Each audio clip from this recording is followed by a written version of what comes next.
Hello friends, so today I'm going to be teaching you how to do your own acrylic nails. That's right, so it had been 6 weeks since I had gotten my nails filled, obviously because we are in a crisis, but if you are hanging out and your nails are janky as heck, I think this video might be able to help you. I bought this little acrylic nail kit and it was literally $8, and then I bought some extra nail files which were another $1. So hopefully you can follow this video and fill your own nails because it was super easy. It did take a little bit of time, but totally worth it. I think the result is pretty good. So without any further ado, here we go.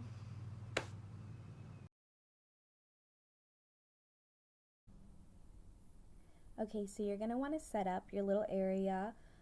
As you can see, my nails had grown out quite a bit. Like I said, it had been about 6 weeks since I got my nails done. And you want to make sure, first of all, to get a good remover and make sure to get all of the paint off of your nails. I really like to cut up little squares of old towels and use that to take off my nail polish, because then you can just throw them in the washing machine and reuse them. Alrighty, and then next up I will show you the stuff that I bought. So this Kiss set came with everything that I needed, except for some extra nail files, which I bought because the nail file that came with it was pretty like low grade, like not very scrapey, so I got ones that had like a higher grit level. And then you're just gonna want to really scratch them until they are flat. So I took the thicker grit files and I just scrubbed everything down really hard. Try not to scratch your actual nail too much, but the acrylic, you can go in on it. And after you've got it mostly sanded down, you can use the file that came with the Kiss kit, which I just got at Walgreens. And the black side is a little bit of a higher grit, and then the pink side is like a thinner grit. And as you can see, I'm just making sure that the corners are all down and that the nail is really flat. And then you're going to want to push your cuticle back, of course, so that you have a nice shape to it. Now that you've done that, you can look. I know it's going to look a little janky.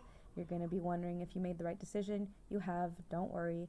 Clean your nails off with a little alcohol and then set up your liquid acrylic and the powder.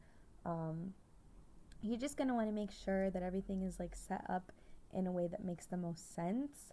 I decided to do my left nails before I did my right nails because I didn't want to do one side and then realize I couldn't do the other, so I just challenged myself to do the left side first. And that actually worked out really well. So I would suggest putting that acrylic nail liquid in a separate little container like you just saw me do there.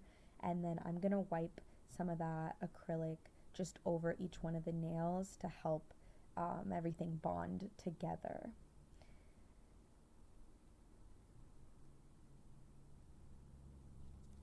Alright, so then when it's time to mix the liquid acrylic with the powder acrylic, you want to get the brush like half wet. Don't put it in the whole way, and then make a little ball with the powder, just putting a little bit at a time until it holds its shape, and stick it on there, and then just brush on like regular nail polish.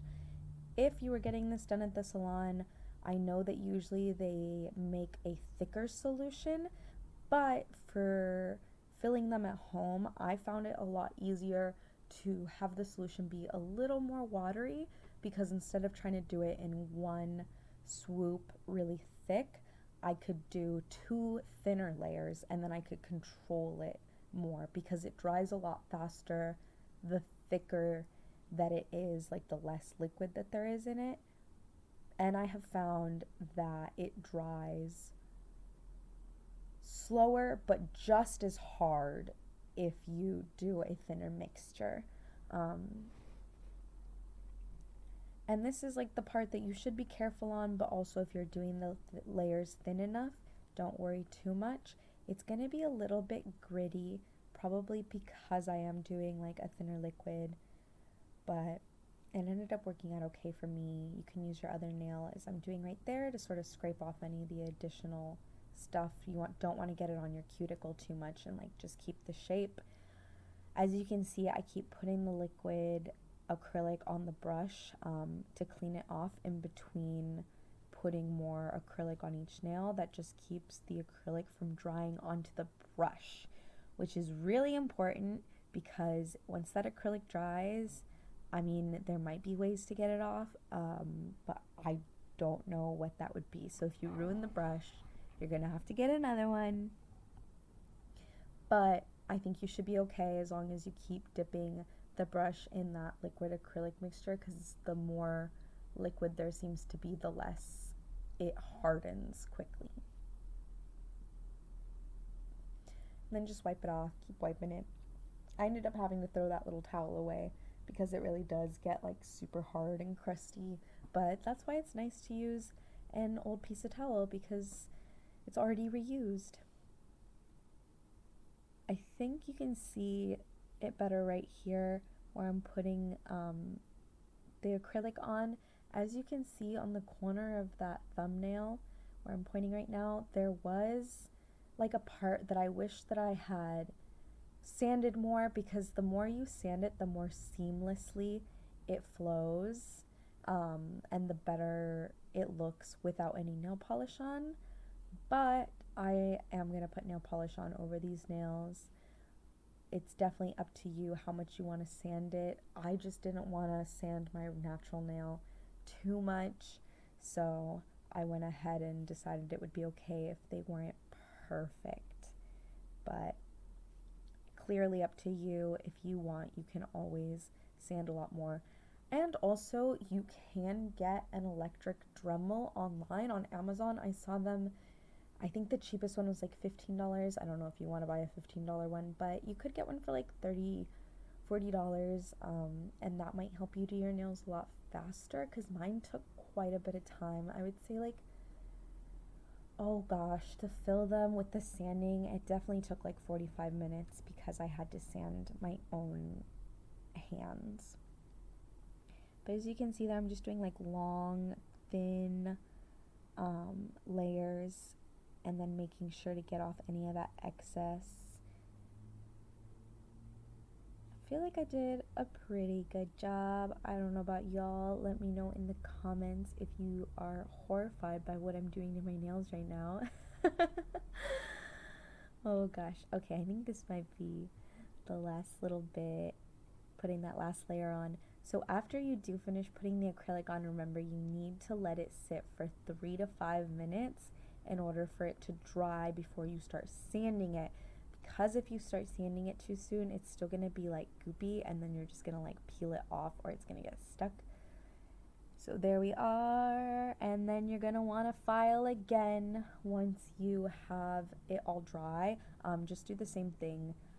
File it first with like the scrapier one or the thicker grit one, and make sure that you get all those lumps out of there. You just feel it with your fingers. Make sure that the shape is nice and flat, and that the shape is something that you like. I like to go underneath the nail too, to make sure that underneath it ends up being pretty even. So then after that, you're going to want to wipe your nails off. I skipped that step in this video apparently, but you're going to want to wipe your nails off and then add a top clear coat. That Essie clear coat is one of my favorite clear coats, and the clear coat just brings out the shine and pulls it all together.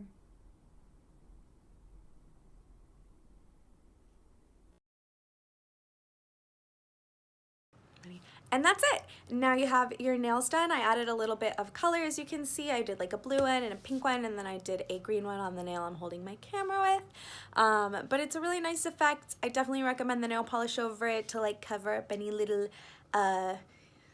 spots, obviously, because we're not professionals. But I hope you enjoyed this video. I hope you know how absolutely loved you are, and I hope to see you again tomorrow.